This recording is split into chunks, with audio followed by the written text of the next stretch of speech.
आता तुम्ही सुशिक्षित आहात हे तर तुम्हाला ऐका आता. आमच्या सुशिक्षितपणावरती येऊ नका साहेब, आमचे प्रश्न तुम्ही आहेत. माझ्या वैयक्तिक याच्यावर वैयक्तिक आहात. नाही, आम्ही मुख्यमंत्री तुमच्यावर बोललोच नाही. मी काय सांगेल तो तुम्ही वैयक्तिक नाही. तुम्ही आरोग्य अधिकारी आहेत, तुम्ही जिल्हा आरोग्य अधिकारी आहेत, वैयक्तिक कसं बोलतो तुमच्यावरती? आरोग्य अधिकाऱ्यांनी सरकारी दवाखान्यामध्ये उपचार घेतला का कधी? हा प्रश्न हा आहे. प्रश्न आहे तर वैयक्तिक नागरगोजे साहेबांनी उपचार घेतला का? हा प्रश्न नाहीये.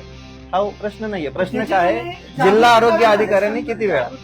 आणि आमचं म्हणणं आहे तुम्ही जो डाटा पब्लिश करा. एकच मिनिट ऐका ना.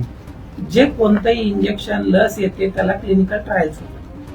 त्या क्लिनिकल ट्रायल नुसार त्याचं सेफ्टी, त्याच्यानंतर मार्केटिंग झाल्यानंतर पोस्ट मार्केटिंग सुद्धा त्याचं एक क्लिनिकल ट्रायलचा फेज असतो.